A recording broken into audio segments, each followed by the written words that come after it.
بسم الله الرحمن الرحيم আসসালামু আলাইকুম ওয়া রাহমাতুল্লাহি ওয়া বারাকাতুহু। প্রিয় দিনী ভাই ও বোনেরা, আশা করি আল্লাহ সুবহানাহু ওয়া তাআলার রহমতে আপনারা সকলেই ভালো আছেন। আজকে আলোচনা করব শেষ জামানার ফিতনা সম্পর্কিত, মালহামা সম্পর্কিত এবং ভবিষ্যৎবাণী সংক্রান্ত যে সমস্ত হাদিস রয়েছে, এই হাদিসগুলো খুঁজলে দেখা যায় যে অধিকাংশ হাদিসগুলোই দুর্বল বা জয়ীফ। এ সম্পর্কিত হাদিসগুলো অধিকাংশ ক্ষেত্রে জয়ীফ বা দুর্বল হয়, কোনোটি বর্ণনার দিক থেকে, আবার কোনোটি সনদের দিক থেকে দুর্বল হয়ে থাকে। কেন দুর্বল হয় এ সম্পর্কে আজকে আলোচনা করব। চলুন তাহলে আমরা মূল বিষয়গুলো জেনে নেই। এ সম্পর্কিত হাদিসগুলো দুর্বল হওয়ার কারণ স্বয়ং হাদিসের মধ্যেই রয়েছে। চলুন তাহলে আমরা আগে হাদিসগুলো জেনে নিই। হাদিসগুলো জানলেই আপনারা স্পষ্ট বুঝতে পারবেন কেন এই হাদিসগুলো জয়ীফ বা দুর্বল হয়ে থাকে। এ সম্পর্কিত প্রথমে যে হাদিসটি উল্লেখ করে সেটা হচ্ছে হযরত আবু হুরায়রা রাদিয়াল্লাহু তাআলা আনহু থেকে বর্ণিত। তিনি বলেন, রাসূল করিম সাল্লাল্লাহু আলাইহি ওয়াসাল্লাম থেকে আমি দুপাত্র ইলম অর্জন করেছি। একটি পাত্র এলেম আমি প্রকাশ করে দিয়েছি, আরেকটি পাত্র এলেম আমি যদি প্রকাশ করি তাহলে আমার কণ্ঠনালী কেটে দেওয়া হবে। মেশকাত শরীফ হাদিস নং 271। এই হাদিসটিতে কিন্তু স্পষ্ট বোঝা যাচ্ছে যে আবু হুরায়রা সেই সময় যেই হাদিসগুলো তিনি প্রকাশ করেননি, যেই এলেমগুলো প্রকাশ করলে তার কণ্ঠনালী কেটে দেওয়া হবে, যার ফলে হাদিসগুলো তিনি প্রকাশ করেনি। খোলাফায়ে রাশিদিনের পরে এমন কিছু শাসক ছিল যাদের সম্পর্কে রাসূল করিম সাল্লাল্লাহু আলাইহি ওয়াসাল্লাম ভবিষ্যৎবাণী করে গিয়েছিলেন। আর ওই সময় তিনি যদি সেই হাদিসগুলো প্রকাশ করতেন তাহলে শাসকদের বিরুদ্ধে চলে যেত আর তাকে অবশ্যই হত্যা করত। তবে শেষ সময়ে মৃত্যুর আগে তিনি অল্প কয়েকজন সাহাবীর কাছে, যারা বিশ্বস্ত ছিল, তাদের কাছে প্রকাশ করে গেছেন। এ সম্পর্কে দ্বিতীয়ত যে হাদিসটি উল্লেখ করে সেটা হচ্ছে হযরত হুযায়ফা রাদিয়াল্লাহু তাআলা আনহু থেকে বর্ণিত। তিনি বলেন, একদা রাসূল করিম সাল্লাল্লাহু আলাইহি ওয়াসাল্লাম আমাদের সম্মুখে দাঁড়িয়ে কিয়ামত পর্যন্ত যে সমস্ত ঘটনাগুলো ঘটবে সব তিনি বর্ণনা করে শুনিয়ে দিলেন, আমাদেরকে ভবিষ্যৎবাণী করে গেলেন। আর সেই ঘটনাগুলো কেউ মনে রাখলো, আবার কেউ তা ভুলে গেল। সুনানে আবু দাউদ 4240 নং হাদিস।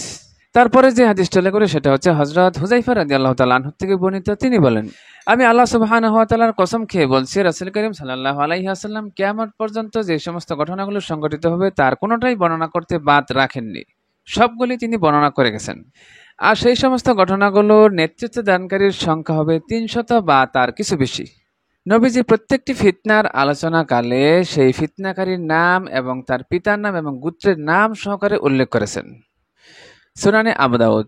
এছাড়া হাদিসটি বর্ণিত হয়েছে তৃতীয় বিশ্বযুদ্ধ, ইমাম মাহদী ও দাজ্জাল, পৃষ্ঠা নং 396। এর পরবর্তী হাদিসে হযরত হুযায়ফা রাদিয়াল্লাহু তাআলা আনহু বলেন, আমি আল্লাহর কসম খেয়ে বলছি, আমার বন্ধুরা ভুলে গেছে নাকি স্মরণ থাকা সত্ত্বেও ভুলে যাওয়ার বান ধরে আছে। আল্লাহর কসম, রাসূল করিম সাল্লাল্লাহু আলাইহি ওয়াসাল্লাম কিয়ামত পর্যন্ত যে সমস্ত নৈরাজ্য সৃষ্টিকারী নৈরাজ্য করবে তাদের নাম উল্লেখ করতে বাদ রাখেননি, মানে সবগুলির নাম উল্লেখ করেছেন। আর রাসূল করিম সাল্লাল্লাহু আলাইহি ওয়াসাল্লাম তাদের নাম উল্লেখ করার সময় তাদের নিজের নাম এবং পিতার নাম আর গোত্রের নাম সহ উল্লেখ করেছেন। সুনানে আবু দাউদ 4241 নম্বর হাদিস। তাছাড়া হাদিসটি বর্ণিত হয়েছে মিশকাত শরীফের 5393 নম্বর হাদিস। এরকম ভাবে আমাদের নবী করিম সাল্লাল্লাহু আলাইহি ওয়াসাল্লাম সবকিছু বলে গেছেন, আর সাহাবায়ে কেরাম রাদিয়াল্লাহু তাআলা আনহুম সবকিছু জানতেন। আর এই সকল হাদিসগুলো যুগের পরিবর্তনের কারণে হারিয়ে গেছে অথবা গুরুত্ব না দেওয়ার কারণে সেগুলো হারিয়ে গেছে। আর যারা এই সমস্ত হাদিসগুলো সম্পর্কে জানতেন তারাও অধিকাংশরাই ভয়ের কারণে হাদিসগুলো বর্ণনা করেন নাই। আর এমনও অনেকে আছে যারা এই সমস্ত হাদিসগুলো বর্ণনা করেছেন, যার ফলে বর্ণনা করার কারণে তাদের মৃত্যু বরণ করতে হয়েছে। এ সম্পর্কে হযরত হুযায়ফা রাদিয়াল্লাহু তাআলা আনহু বলেন, আমি যদি তোমাদেরকে বলি যা আমি জানি তাহলে তোমরা 3 ভাগে বিভক্ত হয়ে যাবে। এক ভাগ আমাকে হত্যা করবে, আরেক ভাগ আমাকে কোনো সাহায্য করবে না, আরেক ভাগ আমাকে মিথ্যাবাদী বলে গণ্য করবে। আর এই ফিতনা সম্পর্কিত হাদিসগুলো জয়ীফ হবে, এটাই স্বাভাবিক। আর এই শেষ জামানা সম্পর্কিত হাদিসগুলো যে সমস্ত সাহাবায়ে কেরাম রাদিয়াল্লাহু তাআলা আনহুম জেনেছেন তাদের মধ্যে হযরত আবু হুরায়রা রাদিয়াল্লাহু তাআলা আনহু অন্যতম। তিনি নিজেই বলেছেন যে আমি 2 ভাগ হাদিস সংগ্রহ করেছি, এক ভাগ বর্ণনা করেছি, আরেক ভাগ বর্ণনা করলে আমার কণ্ঠনালী কেটে দেওয়া হবে। এই জন্যই আবু হুরায়রা রাদিয়াল্লাহু তাআলা আনহু এই হাদিসগুলো সকলের কাছে বর্ণনা করেননি, শুধুমাত্র মৃত্যুর আগে কয়েকজন বিশ্বস্ত লোকের কাছে হাদিসগুলো বর্ণনা করে গেছেন। এখন বুঝতেই পারেন, যেহেতু তিনি বিশ্বস্ত কিছু অল্প সংখ্যক লোকদের কাছে হাদিসগুলো বর্ণনা করে গেছেন, তাহলে আমরা সেগুলো সহিহ খুঁজবো কিভাবে? তাহলে আমরা এই হাদিসগুলোর ব্যাপারে সহিহ রিওয়ায়াত পাবো কোত্থেকে? এগুলো মুতাওয়াতির পর্যায়ে পৌঁছবে কি করে? বলে গেছেন অল্প কিছু লোকদের সাথে। যেহেতু অল্প কিছু সংখ্যক লোকদেরকে, সাহাবীদেরকে তিনি বলে গেছেন, তাহলে এগুলো কখনোই সহিহ পর্যায়ে পৌঁছবে না। এগুলির রিওয়ায়াত কখনোই সহিহ পর্যায়ে পৌঁছবে না, এগুলো জয়ীফ, দুর্বল পর্যায়ে থাকবে, এটি স্বাভাবিক। আর এই সমস্ত হাদিসগুলো সহিহ হওয়ার সনদ খোঁজাখুঁজি করা অজ্ঞতা ছাড়া আর কিছুই নয়, বোকামি ছাড়া আর কিছুই নয়, এগুলো জয়ীফ থাকবে, এটাই স্বাভাবিক।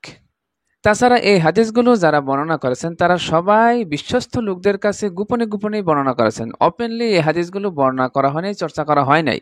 যেহেতু এই হাদিসগুলো গোপনে গোপনে একজন আরেকজনের সাথে বিশ্বস্ত লোকদের কাছে বর্ণনা করে গেছেন, এই জন্য এই হাদিসগুলো মুতাওয়াতির পর্যায়ে পৌঁছায় নাই। এই জন্য হাদিসগুলো রেওয়ায়াত সহিহ নয়, এগুলো জয়ীফ পর্যায়ে থাকবে, এটাই বাস্তব। এই সমস্ত হাদিসের যিনি বিশেষজ্ঞদের বিশেষজ্ঞ, তিনি হচ্ছেন হযরত ইমাম আহমদ ইবনে হাম্বল রাহমাতুল্লাহ আলাইহি, যার সম্পর্কে বলা হয় তিনি 10 লক্ষ হাদিসের হাফেজ ছিলেন। আর আহমদ ইবনে হাম্বল রহমতুল্লাহ বলেন যে 3টে ইলম রয়েছে যার কোনো তোমরা সহিহ সনদ পাবে না। যদিও এগুলোর সহিহ কোনো সনদ পাওয়া যাবে না, তারপর এগুলোকে বিশুদ্ধ মানতে হবে। সেগুলো হচ্ছে তাফসির, আল আশরাত, আল মালাহিম। তাফসির করতে গেলে সবসময় সহিহ হাদিস পাওয়া যায় না, জয়ীফ হাদিস দ্বারাও তাফসির করতে হয়। আল আশরাত মানে কিয়ামতের আলামত সমূহ, কিয়ামতের আলামত সমূহের হাদিসগুলো সব সহিহ নয়, এগুলো অধিকাংশগুলো জয়ীফ বা দুর্বল পর্যায়ের। আর 3 নম্বর হচ্ছে মালাহিম, শেষ জামানার যুদ্ধ বিগ্রহ, মহাযুদ্ধ সমূহ। এ সম্পর্কে যে সমস্ত হাদিসগুলো বর্ণিত হয়েছে সেগুলো জয়ীফ পর্যায়ের, কিন্তু এগুলোকে বিশুদ্ধ মানতে হবে। কিন্তু এই হাদিসগুলো জয়ীফ বা দুর্বল হলেও বর্তমান প্রেক্ষাপটের সাথে অধিকাংশগুলো সম্পূর্ণ হুবহুব মিলে যাচ্ছে। সুতরাং এর দ্বারা বোঝা যায় যে হাদিসগুলোর মতনগুলো সব সহিহ ছিল, মতনগুলো সব বিশুদ্ধ, যার ফলে বর্তমান প্রেক্ষাপটের সাথে অধিকাংশ হাদিসগুলোই পরিপূর্ণ মিলে যাচ্ছে।